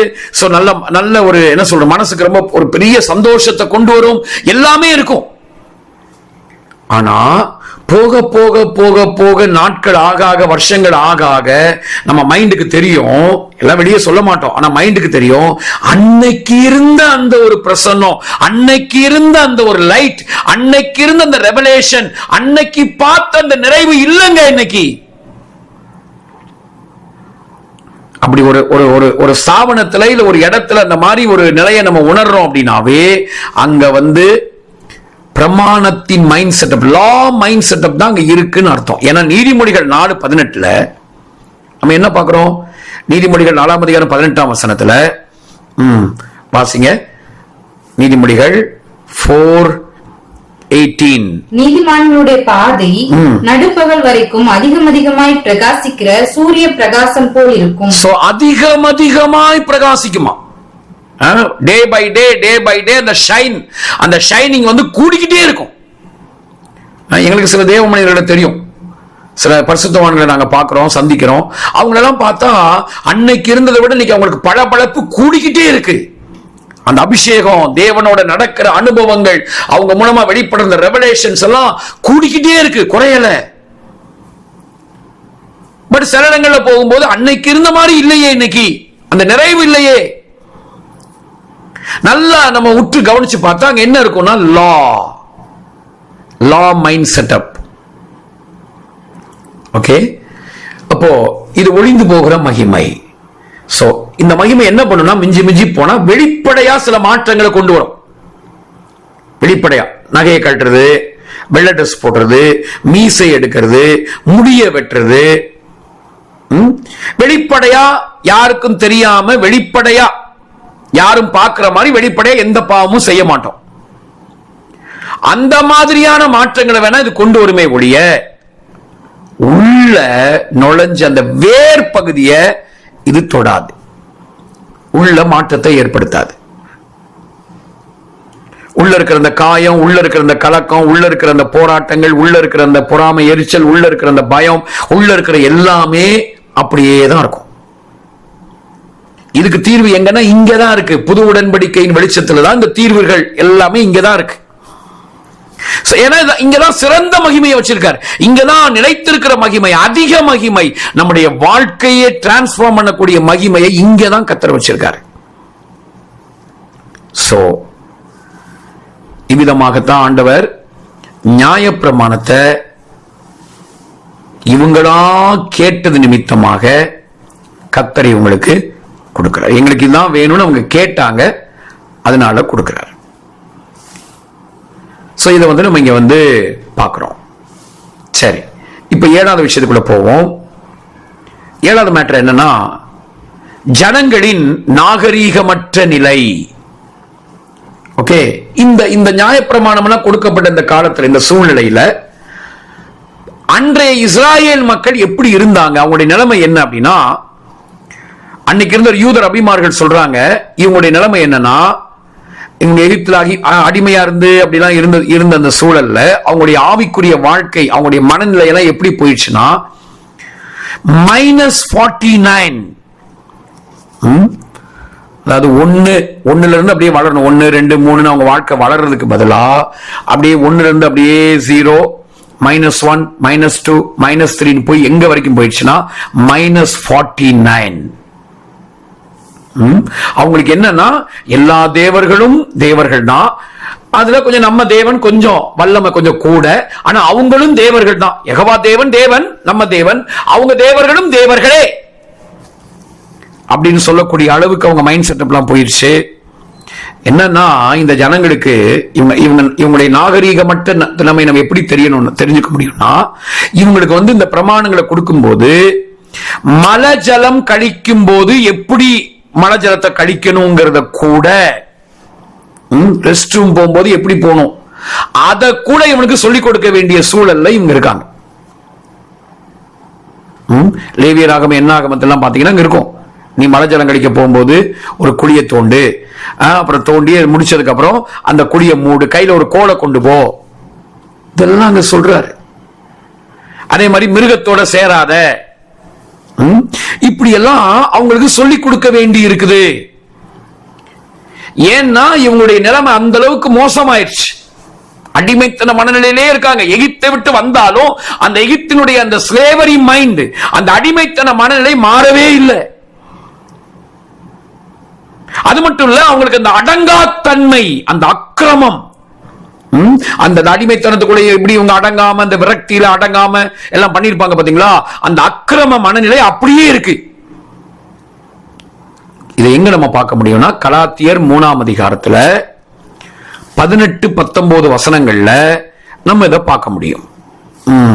வாசிங்க, கலாத்தியர் 3:18-19. அன்றியும் சுதந்திரமானது நியாய பிரமாணத்தினாலே உண்டானால் அது வாக்கு தத்தத்தினாலே உண்டாயிராது. தேவன் அதை ஆபிரகாமுக்கு வாக்கு தந்ததினாலே அருளி செய்தாரே. படிங்க அடுத்த வசனம். அப்படியானால் நியாய பிரமாணத்தின் நோக்கம் என்ன? வாக்கு தத்தத்தை பெற்ற சந்ததி வருமளவும் அது அக்கிரமங்கள் நிமித்தமாக கூட்டப்பட்டு தேவதூதரை கொண்டு மத்தியஸ்தன் தன் கையிலே கட்டளையிடப்பட்டது. ஆக்சுவலா ஆண்டவர் தேவ சத்தத்தை தொனிக்க பண்ணி, தேவ சத்தம் அங்க வரும், மோசே அதை கேட்பாரு, ஜனங்களுக்கு சொல்லுவாரு. சில நேரத்தில் நேரடியாகவும் அது தொனிக்கும், அந்த உறவின் சத்தம். பாருங்க, இங்க இவனுடைய மனநிலை அக்கிரம மனநிலையா இருக்கிறதுனால, அடங்கா தன்மை, இவ்வளவு நாகரீகமற்ற -49 சொல்லக்கூடிய அந்த இவ்வளவு நாகரீகமற்ற நிலைமையில இருந்ததுனாலதான் ஆண்டவர் என்ன செய்ய வேண்டி இருந்துச்சு, இவங்களுக்கு நியாயப்பிரமாணத்தை கூட்டி, அது கூட்டப்பட்டுச்சாம் பாருங்க. 10 அப்புறம் 10 இருந்தது, அப்படியே கூட்டப்பட்டு ஆட் பண்ணி எங்க நிக்குது 613 கட்டளைகள், 613 laws அப்படின்னு சொல்லக்கூடிய அளவுக்கு அது கூட்டப்பட்டுச்சு. அப்போ இந்த நியாயப்பிரமாணம் என்பது இப்படிதான் வந்தது என்பது நமக்கு தெரியணும். சோ இவனுடைய அந்த நாகரிகமற்ற நிலைமை நிமித்தமாக இவனை கைவிட்டுறவும் கூடாது, இவனை கட்டாயப்படுத்தவும் முடியாது. சரி, இதை கொடுத்தா கொஞ்சம் வெளிப்படையாவது கொஞ்சம் பயந்து ஒழுங்கா இருக்கட்டும் அப்படின்னு சொல்லிதான் ஆண்டவர் ஒரு டெம்பரல் அரேஞ்ச்மெண்டாக, ஒரு தற்காலிக ஏற்பாடாகத்தான் இந்த நியாயப்பிரமாணத்தை கொடுத்தார். ஓகே, சோ இதை நம்ம இங்க பார்க்கிறோம். சரி, இப்போ 8வது விஷயத்துக்குள்ள போவோம். நியாயப்பிரமாணம் நிரந்தரமானதா தற்காலிகமானதா அப்படின்னு நீங்க பாத்தீங்கன்னா, கண்டிப்பா நமக்கு தெரியணும், நியாயப்பிரமாணத்தை ஆண்டவர் கொடுத்தது அது ஒரு தற்காலிக ஏற்பாடு, நாட் பெர்மனன்ட் அரேஞ்ச்மெண்ட் கிடையாது. இது வந்து டெம்பரல் அரேஞ்ச்மெண்ட். இவங்க கேட்டது நிமித்தமாக இப்படி ஒரு அநாகரிகமான ஒரு சமுதாயமா இருக்காங்களே, இவங்களை கொஞ்சமாவது வெளிப்படையாவது ஒரு நாகரிகமான சமுதாயமா மாற்றி ஒரு தேசமா இவங்களை மாத்தணுமே என்பதற்காக ஆண்டவர் ஒரு டெம்பரல் அரேஞ்ச்மெண்டா கொடுத்ததுதான் இந்த நியாயப்பிரமாணம். கடவுள் இவங்களை கைவிடவும் இல்லை, அதே நேரத்தில் கட்டாயப்படுத்தவும் இல்லை. நம்முடைய தேவனுடைய சுபாவம் அது. அவர் யாரையும் கைவிடவும் மாட்டாரு, அதே நேரத்தில் யாரையும் கட்டாயப்படுத்தி எதையும் செய்ய வைக்கவும் மாட்டார். இதோடைய தன்மை, இதோடைய கேரக்டர். நியாயப்பிரமாணம் என்பது டெம்பரல் அரேஞ்ச்மெண்ட். இதுவரைக்கும் வாக்குத்தத்த சந்ததி வருகிற வரைக்கும் பாருங்க, கலாத்தியர் 3 திரும்ப 18-19 படிங்க. அங்க 2 வேர்டு வந்து ரொம்ப முக்கியமான வார்த்தை. 2 வேர்டு படிங்க. கலாத்தியர் 3:18-19. அன்றியும் சுதந்திரமானது நியாயப்பிரமாணத்தினாலே உண்டானால் அது வாக்குத்தத்தத்தினாலே உண்டாயிராது. தேவன் அதை ஆபிரகாமுக்கு வாக்குத்தத்தத்தினாலே அருளி செய்தாரே. ஆனால் நியாயப்பிரமாணத்தின் நோக்கம் என்ன? வாக்குத்தத்தத்தை பெற்ற சந்ததி வரும். அங்க கவனிக்க வேண்டிய வார்த்தை வாக்குத்தத்தத்தை பெற்ற சந்ததி வருமளவும். அதுக்கு அந்த சந்ததி வர்ற வரைக்கும் தான் அதுக்கு வேல்யூ. எதுக்கு? நியாயப்பிரமாணத்துக்கு. வாக்குத்தத்தம் உள்ள சந்ததி வருமளவும் அது அக்கிரமங்கள் நிமித்தமாக கூட்டப்பட்டு தேவதூதரை கொண்டு மத்தியஸ்தன் கையிலே கட்டளையிடப்பட்டது. சோ வாக்குத்தத்த சந்ததி வர்ற வரைக்கும் இதுக்கு வந்து ஆண்டவர் வேல்யூ கொடுத்து வச்சிருக்கார். சோ அது வந்து நிரந்தரம் அல்ல, அது டெம்பரல் அரேஞ்ச்மெண்ட். ஆண்டவர் வந்து தற்காலிக ஏற்பாடாக இவங்களை வந்து விட்டுறக்கூடாது அப்படின்னு சொல்லி ஆண்டவர் கொடுத்ததுதான் இந்த நியாயப்பிரமாணம். இப்ப நம்ம வாழ்க்கையிலையும் கூட எங்க வாழ்க்கையிலாம் நாங்க ரட்சிக்கப்பட்டு அபிஷேகம் பெற்று நாங்க வந்து ஐக்கியப்பட்டிருந்த அந்த இடங்கள்லாம் பாத்தீங்கன்னா கம்ப்ளீட் லா மைண்ட் செட்டப். நகையை கலட்டணும், வெள்ளை தான் போடணும், பாட்டு கூட தப்பி தவறி அந்த குறிக்கப்பட்ட ஸ்தாபனத்தின் பாட்டை தவிர வேற எந்த பாட்டையும் பாடிடக்கூடாது. அந்த மைண்ட் செட்டப்ல நாங்க இருந்ததுனால நம்ம பைபிள் வாசிக்கிற அருமையான அனிதாஸ்ல நாங்க அக்செப்ட் பண்ணவே மாட்டோம். அந்த சூழ்நிலையில அப்ப இருந்த அந்த மைண்ட் செட்டப்ல இவங்கலாம் யாரு? எங்க பார்வையில, கடவுள் பார்வையில கிடையாது, எங்க பார்வையில இவங்க யாரு? டிஸ்குவாலிஃபைடு. ஏன்னா இவங்களுக்கு அதிகமா இவங்களுக்கு வெளிப்பாடு தான் பாடுவாங்க. இவங்க வந்து பாத்தீங்கன்னா நல்ல, அதாவது உள்ள நிறைய மாற்றங்கள் ஏற்பட்டுட்டே வருது அவங்க வாழ்க்கையில. வெளிப்படையா நல்லா இருக்காங்க. பட் நம்ம நினைக்கிற மாதிரி வெள்ளை போட்டுக்கிட்டு நகையை கழட்டிக்கிட்டு முடிய வெட்டி, ஓகே, அப்போ எங்களுக்கு அதுதான் அது இல்லையா? அவங்களுக்குள்ள எவ்வளவு விலையேற பெற்ற காரியங்கள் இருந்தாலும் நீ எங்களுக்கு வேண்டாம் அப்படிங்கறதான ஒரு மைண்ட் செட்டப்ல தான் நாங்க இருந்தோம். அப்ப ஏன் கடவுள் எங்களை அப்படி நடத்தினார்னா, எங்க மைண்ட் வந்து அந்த அளவுக்கு கரப்டா இருந்தது. இப்ப இவங்களெல்லாம் ஆண்டவர் அந்த அளவுக்கு கொண்டு போல. ஏன் கொண்டு போல? இவங்கெல்லாம் ஆரம்பத்துல இருந்தே அந்த பேக்ரவுண்ட்ல ஓரளவுக்கு நல்லா அந்த கிறிஸ்தவ பின்னணியத்திலே வளர்ந்து அப்படி வந்ததுனால இவங்களுக்கு அந்த லா மைண்ட் செட்டப்ல கொண்டு போய் தான் மாத்தணுங்கிற அவசியம் இல்லை. ஆனா எங்களுடைய மைண்ட் வந்து அந்த அளவுக்கு கரப்டா இருந்ததுனால ஓகே, எங்களை கொண்டு போய் அதுக்குள்ள வச்சுதான் கொஞ்சம் வறுத்தெடுத்து அப்புறமா இந்த புது உடன்படிக்கைக்குள்ள கர்த்தர் கொண்டு வந்தார்.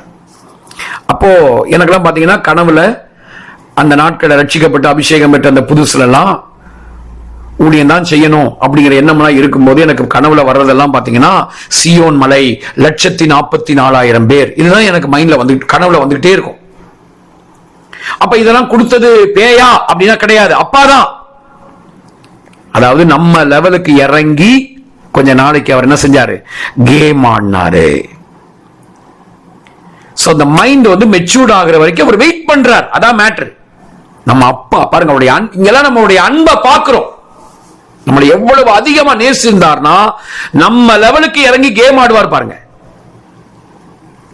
கேம் ஆடி படிப்படியா அவர் லெவலுக்கு நம்மளை அப்படியே தூக்கி கொண்டு வரார். சோ இதுதான் நியாயப்பிரமாணம் என்பது. இது தற்காலிகமானதுதானே ஒழிய இது நிரந்தரமானது அல்ல. அதாவது வாக்குத்தத்தம் உள்ள சந்ததினா யாரு? அந்த சந்ததி கிறிஸ்துவே அப்படின்னு சொல்றாரு. இஸ்ரவேல் ஜனங்களுக்கு ஏன் நியாயப்பிரமாணம் கொடுத்தார்னா இதுக்கு வேல்யூ எது வரைக்கும்? இயேசு வர்ற வரைக்கும் தான் வேல்யூ. அவர்தான் வாக்குத்தத்த சந்ததி, அவர்தான் மேசியா. அவர் வர்ற வரைக்கும் அது வேல்யூவா இருந்துச்சு. அவர் வந்துட்டார், 2000 வருஷத்துக்கு முன்னாடி வந்துட்டார். So temporal arrangement. இந்த டெம்பரல் அரேஞ்ச்மெண்ட் பெர்மனண்டா இவங்க புடிச்சிட்டாங்க பாருங்க, அங்கதான் ப்ராப்ளம். சரி, இப்ப 9வது விஷயத்தை சொல்லி நான் முடிக்கிறேன். பிரமாணத்தின் நோக்கம். இந்த பிரமாணத்தை ஆண்டவர் ஏன் கொடுத்தார்? இதனுடைய நோக்கம் என்ன? இதனுடைய நோக்கம் என்ன? இந்த கலாத்தியர் 3ஆம் அதிகாரம் 4ஆம் அதிகாரம் அப்புறம் ரோமர் 7ஆம் அதிகாரம் இதெல்லாம் பார்த்தா அந்த நோக்கங்களை நம்ம பார்க்க முடியும். இந்த நோக்கத்தினுடைய பல பகுதிகள், ஒரு 6 பகுதிகளை நம்ம பார்க்க முடியும். இந்த நியாயப்பிரமாணம் எப்படி இருக்குன்னா, திரும்ப படிங்க கலாத்தியர் 3:19. நம்பர் 1, அந்த நோக்கத்தினுடைய முதல் பகுதி. அப்படியானால் நியாயப்பிரமாணத்தின் நோக்கம் என்ன? வாக்குத்தத்தத்தை பெற்ற சந்ததி வருமளவும் அது அக்கிரமங்கள் நிமித்தமாக கூட்டப்பட்டு தேவதூதரை கொண்டு மத்தியஸ்தன் கையிலே கட்டளையிடப்பட்டது. அப்போ வாக்குத்தத்தமுள்ள சந்ததியாகிய கிறிஸ்து வருமளவும், அத 16 படிங்க, 16 இருந்து கலாத்தியர் 3:16. அந்த வாக்குத்தத்தமுள்ள சந்ததி வேற யாரும் இல்ல, கிரைஸ்ட், மஷியாஹ், யெஷுவா, ஜீசஸ், அவர்தான் அந்த சந்ததி. 16ஆம் வசனம் 16. ஆபிரகாமுக்கும் அவனுடைய சந்ததிக்கும் வாக்குத்தத்தங்கள் பண்ணப்பட்டன. சந்ததிகளுக்கு என்று அநேகரை குறித்து சொல்லாமல் உன் சந்ததிக்கு என்று ஒருவனை குறித்து சொல்லி இருக்கிறார். அந்த சந்ததி கிறிஸ்து. அந்த வாக்குத்தத்தமுள்ள சந்ததி யாரு? கிறிஸ்துவே. அப்ப கிறிஸ்து வருகிற வரைக்கும் ஓகே, அக்கிரமத்துல இருக்கிறவங்க இந்த அக்கிரமத்துல நினைச்சிருக்க கூடாது, அக்கிரமத்திலே கடந்து சின்னாபின்னம் ஆகிடக்கூடாது என்பதற்காக தான் இந்த நியாயப்பிரமாணத்தை கொடுக்கிறார். சோ நியாயப்பிரமாணம் கொடுக்கப்பட்ட முதல் நோக்கம், அந்த நோக்கத்துடைய முதல் பகுதி என்னன்னா, அக்கிரமக்காரர் அக்கிரம சிந்தையோடு இருக்கிற இவங்க வாழ்க்கையில அந்த அக்கிரமத்தினால சீர்குலைஞ்சு போயிடக்கூடாது, சின்னாபின்னம் ஆகிடக்கூடாது. கொஞ்சமாவது பயந்து வெளிப்படையாவது கொஞ்சம் மற்றவங்களுக்கு வெளியே தெரியற விதத்திலேயாவது கொஞ்சம் டீசன்ஸா இருக்கட்டும், டீசன்சியா இருக்கட்டும் அப்படின்னு சொல்லி கொஞ்சம் வெளிப்படையான மாற்றங்களாவது வரட்டுமே அப்படின்னு ஆண்டவர் கொடுக்கிறார். நியாயப்பிரமாணத்தை கொடுத்தனுடைய நோக்கம் தான். ஏன்னா மீட்பர் வந்தாதாங்க உள்ளேயும் வெளியேயும் கம்ப்ளீட் சேஞ்ச் வரும். நம்முடைய ஆண்டவர் யெஷுவாவால தான் ஒரு மனுஷனை மாற்ற முடியும். அவருடைய கல்வாரி அன்பு தான் மாற்றும், அவருடைய லவ் தான் மாற்றுமே ஒழிய இந்த லா மனுஷனை மாற்றாது. அப்போ அது வரைக்கும் அவன் சின்ன பின்னம் ஆயிராம கொஞ்சம் பயந்துகிட்டாவது கொஞ்சம் இருக்கட்டும், கொஞ்சம் ஒழுங்கா வெளியே ஒழுங்கா இருக்கிற மாதிரியாவது கொஞ்சம் நடிக்கட்டும், வெளியாவது கொஞ்சம் ஒழுங்கா இருப்பான். அதுக்காக தான் இதை கொடுத்தாரு. ரெண்டாவது, அதனுடைய 2வது பகுதி, இந்த நோக்கத்துடைய செகண்ட் பார்ட் என்னன்னா, நம்பர் 2, 23ஆம் வசனம். இந்த நியாயப்பிரமாணம் எப்படி இருக்குன்னா, படிங்க. ஆதலால் விசுவாசம் வருகிறதற்கு முன்னே வெளிப்பட போகிற விசுவாசத்திற்கு ஏதுவாக நாம் அடைக்கப்பட்டவர்களாய் நியாயப்பிரமாணத்தின் கீழ் காவல் பண்ணப்பட்டிருந்தோம். இந்த நியாயப்பிரமாணம் நமக்கு எப்படி இருக்குன்னா, காவலாளி, போலீஸ்காரர் மாதிரி இருக்கு. காவலாளி, வெளிய அவசியம் இல்லாம சுத்துன பின்னிடா ஒண்ண அப்படின்னு சொல்ற போலீஸ்காரங்க மாதிரி. ஹெல்மெட் போடலையா ஃபைன் கட்டுறா, அபராதம் கட்டு அப்படின்னா சொல்றாங்களா போலீஸ்காரங்க. அவங்க ஆனா நம்முடைய தீமைக்கு அப்படி சொல்லல, நம்முடைய நன்மைக்காக தான் சொல்றாங்க. நம்ம நல்லா இருக்கணும், தலை அடிபடக்கூடாது, செத்து போயிடக்கூடாது ஆக்சிடென்ட்ல. ஹெல்மெட் போட்டாலாவது உன் தலை தப்புண்டா, சோ நீ போடலன்னா ஃபைனு. அந்த மாதிரி மிரட்டி மிரட்டி மிரட்டி மிரட்டி ஒவ்வொரு காரியத்தையும் செய்ய வைக்கிறாங்க பாருங்க. அந்த மாதிரியான ஒரு காவலாளியா இந்த நியாயப்பிரமாணம் இருக்கு. ஓகே, அடுத்து பாருங்க 3வது,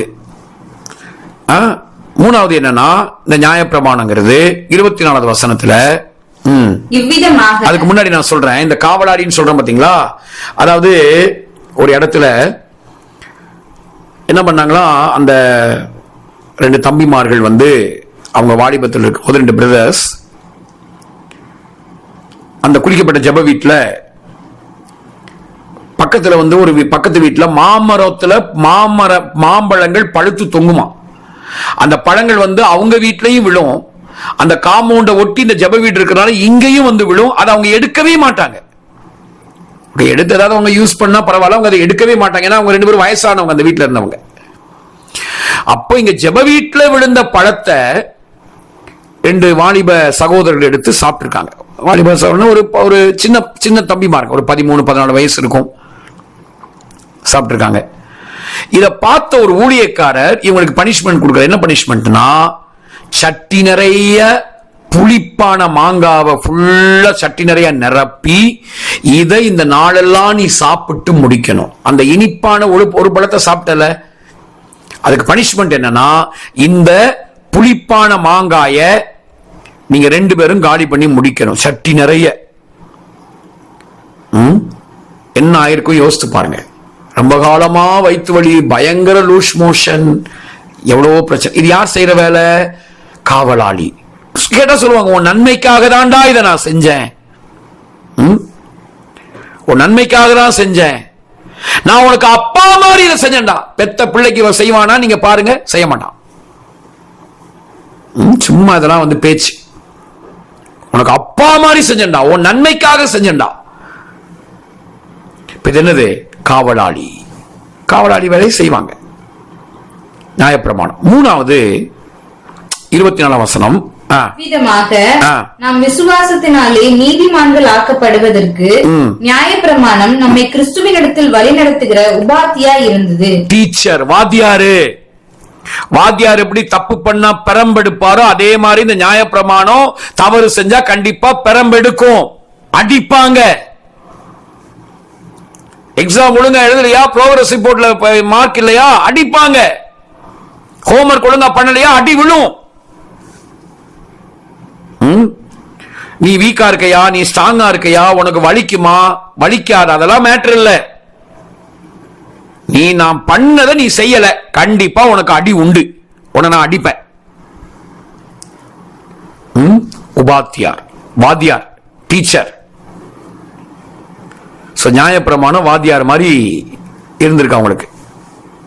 அடுத்து பாருங்க, 4வது அந்த கலாத்தியர் 4:2, கலாத்தியர் 4:2, தகப்பன் குறித்த காலம் வரைக்கும் அவன் காரியக்காரருக்கும் வீட்டு விசாரணைக்காரருக்கும் கீழ்பட்டு. இது காரியக்காரர்கள் வீட்டு காரியத்துல ஒழுங்குபடுத்துவாங்க பாருங்க, டிசிப்ளின் பண்றது. எதையுமே ஒரு டிசிப்ளினா ஒழுங்கும் கிரமமா செய்யணும் அப்படின்னு டிசிப்ளின் பண்ணுவாங்க பாருங்க. அந்த மாதிரி டிசிப்ளின் பண்ணி அந்த அவங்களுக்கு மற்ற எதையும் விட எனக்கு எதுவும் முக்கியம் இல்லைங்க, எனக்கு ஒழுங்கு தாங்க முக்கியம். நான் யாருக்காகவும் எதுக்காகவும் நான் இறங்கி வர மாட்டேன், காம்ப்ரமைஸ் ஆக மாட்டேன், நோ காம்ப்ரமைஸ். எனக்கு எது முக்கியம்? ஒழுங்கு. ஏன்னா நான் விசாரணைக்காரன், நான் டிசிப்ளின் பண்ணுவேன். ஓகே, அப்ப நியாயப்பிரமாணம் என்பது விசாரணைக்காரனா இருந்திருக்கு. அடுத்து 5வது பாத்தீங்கன்னா அதே 2ஆம் வசனத்துல காரியக்காரனா மட்டும் இல்ல, வீட்டு விசாரணைக்காரனாகவும் இருந்திருக்கு.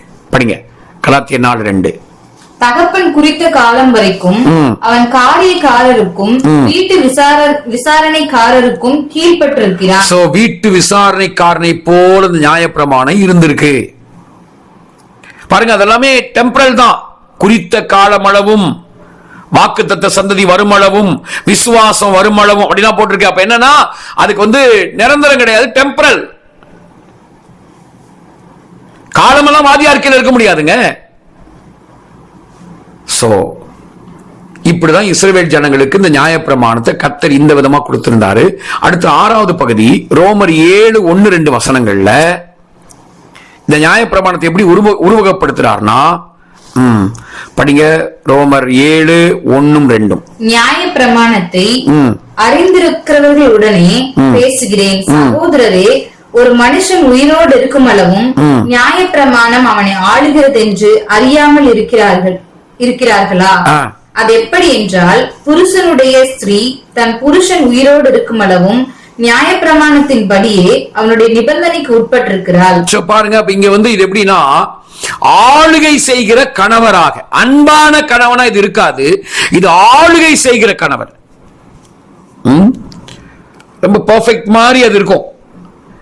மனைவி வீட்டுக்கு வரும்போது வீடு கிளீனா இல்லையா, பலார்னு ஒரு அறை கொடுப்பான். இருக்க வேண்டிய பொருள் அங்கங்க இல்லையா, பயங்கரமா திட்டி பலார்னு ஒரு அறை. உப்பு கொஞ்சம் கம்மி ஆயிடுச்சுங்க, காரம் கூடிடுச்சுங்க, தட்டை தூக்கி எறிவேன், பலார்னு ஒரு அறை கொடுப்பேன் உனக்கு. இப்படி எப்ப பார்த்தாலும் கடுகடு கடுகடுன்னு கடுகடு கடுகடுன்னு இருக்கிற ஒரு ஆளுகை செய்கிற கணவர் போல, அன்பு காண்பிக்கிற கணவர் அல்ல, ஆளுகை செய்கிற கணவர் போல இந்த நியாயப்பிரமாணம் இருந்துச்சு. பட் இதுல என்னன்னா, இத ஆண்டவர் வந்து ஏன் இதை வந்து அவங்களை கொடுத்து வச்சிருந்தாருன்னா, ஓகே இதுல வந்து நீ வந்து வெளிப்படையாவது எல்லாருக்கும் வெளியே தெரிகிற மாதிரியாவது நீ கொஞ்சம் உள்ள 1008 ஓட்டைகள் உள்ள உனக்குள்ள அந்தரங்கத்துல ஏகப்பட்ட அலங்கோலங்கள் எல்லாம் இருந்தாலும் அது மாறாதுன்னு அவருக்கு தெரியும். அது மாறாதுன்னு தெரியும். பட் வெளிப்படையா எல்லாரும் பார்க்கிற மாதிரியாவது நீ எப்படி இரு, டீசென்ட்டா இரு, கொஞ்சம் அக்செப்டபிளா, கொஞ்சம் ஹை ஸ்டாண்டர்ட், மற்றவங்களோட ஒப்பிடும்போது வெளிப்படையா பார்க்கும்போது ஒரு ஹை ஸ்டாண்டர்ட், நல்லா இவங்க வந்து நல்லா தரமா இருக்காங்கப்பா அப்படின்னு சொல்ற மாதிரி நீ இருந்துக்கோ. அந்த அளவுக்காவது இந்த நியாயப்பிரமாணம் அதோட நீ வந்து கொஞ்சம் நீ அதோட டீல் பண்ணும்போது அது அந்த அளவுக்காவது உனக்கு வேலை செய்யட்டும் அப்படின்னு தான் இதை வந்து அவர் கொடுத்தாரு. சோ இன்னைக்கும் இப்படி ஒரு பிரமாண மைண்ட் செட்டப்போட, அதாவது வேற விதத்துல அன்னைக்கு இருக்கிற மாதிரி விருத்த சேதனம் பண்றது அப்படிலாம் இல்லைன்னா கூட இன்னைக்கு வந்து செய்யாத, அதாவது பிரசங்கத்துல அதிகமா ஆண்டவர் யாரு, அவர் உன்னை எப்படி பார்க்கிறாரு, நீ அவருக்குள்ள எப்படி இருக்க, உன்னை எப்படி பார்க்கிறாரு, இதையெல்லாம் சொல்லி உன்னை என்னெல்லாம் அவர் செய்ய வைக்கிறார். ஆவியானவர் சகல சத்தியத்துடன் நடத்துவார். சோ அவர் உன்னை செய்ய வைப்பாரு. நீ வந்து உன்னை ஒப்புக்கொடுங்கிற மேட்டர் சொல்லாம வெறுமனே இப்படி செய், இப்படி செய்யாத, பரிசுத்தமாயிரு, இல்லைன்னா கர்த்தர் உன்னை அடிப்பார், ஜெபம் பண்ணு, அதிகாலை எழும்பி, இப்படி இந்த மிரட்டி மிரட்டியே பேசுற பிரசங்கத்துல என்ன நடக்கும்னா, வெளிப்படையாவது கர்த்தருக்கு சில பேரை சில காலங்களுக்கு அதை விட்டு வச்சிருப்பார். ஏன் விட்டு வச்சிருப்பார்னா, சரி வெளிப்படையாவது சில மாற்றங்கள் வரட்டும், வெளிப்படையாவது கொஞ்சம் மற்றவங்க பார்வைக்கு, மற்றவங்க பார்க்கும்போது நீ கொஞ்சம் டீசென்சியா, எல்லாரோட ஒப்பிடும்போது கொஞ்சம் ஒரு ஹை ஸ்டாண்டர்ட் மாதிரி கொஞ்சம் வெளிப்படையாவது நீ எப்படி நட இருந்துக்கோ கொஞ்ச நாளைக்கு அப்படின்னு ஆண்டவர் வந்து அந்த விதமான ஒரு தற்காலிகமான ஒரு மாற்றத்தை கொண்டு வர்றதுக்கு தான் இந்த மாதிரியான பிரமாண மைண்ட் செட்டப்பை விட்டு வச்சிருக்காரு. இன்னைக்கும் கூட சில பேர் அதுல இருந்தாலுமே அவங்க லெவலுக்கு இறங்கி கேம் ஆடுவார். அவங்களுக்கும் பிளெஸிங்ஸ் வரும், வீடு காரு, ஜனங்க நிறைய பெருகுவாங்க, ஜன கூட்டமெல்லாம் பெருகும், எல்லாம் நடக்கும், எல்லாமே இருக்கும். அவங்களையும் கடவுள் ஆசீர்வதிப்பாரு, அவங்களுக்கு எல்லாம் கொடுப்பாரு. பட் என்னன்னா, சில காலங்களுக்கு டெம்பரவரியா இந்த டெம்பரரி அரேஞ்ச்மெண்ட்டுக்குள்ள வைக்கிறார்.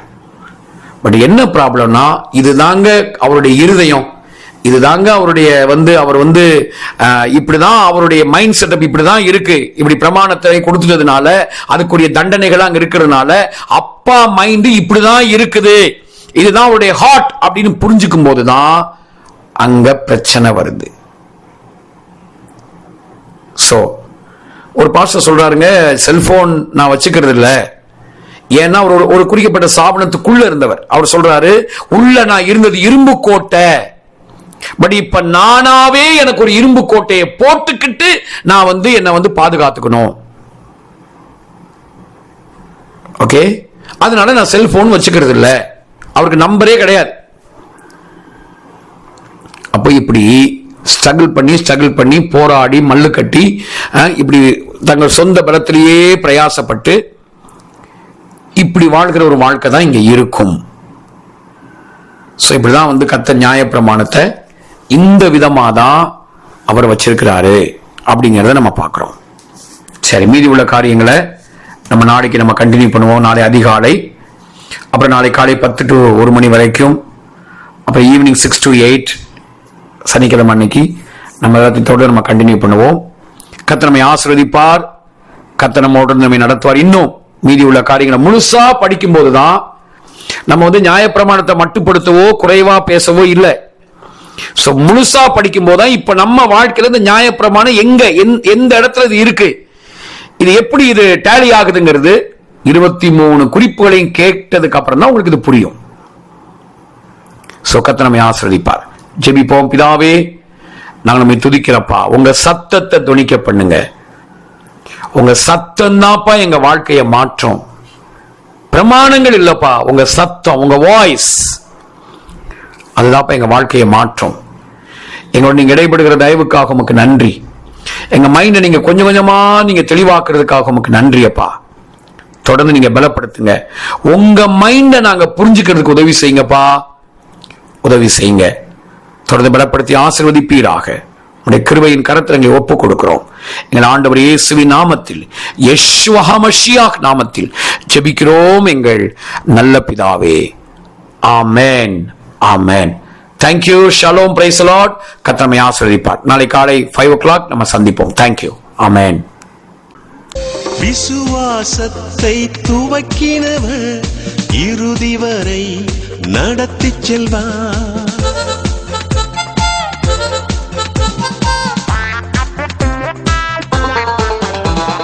விசுவாசத்தை துவக்கினவர் இறுதி வரை வழி நடத்தி செல்வார். நம்பத்தக்கவர், உண்மையுள்ளவர், சொன்னதை செய்பவர். அவர் நம்பத்தக்கவர், உண்மையுள்ளவர், சொன்னதை செய்பவர். நேற்றும் இன்றும் நாளை என்றும் மாறாதவர், நம்பினோரை என்றும் அவர் கைவிடாதவர். நம்பத்தக்கவர், உண்மையுள்ளவர், சொன்னதை செய்பவர், சொன்னதை செய்பவர்.